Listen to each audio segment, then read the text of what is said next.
काळी केसात गजरा पांढरा आणि शुभ्र दिसते इतकी सुंदर कोणीही होईन दंग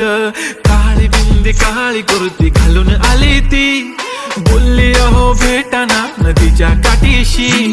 होले होले आली ती माझ्या पाठी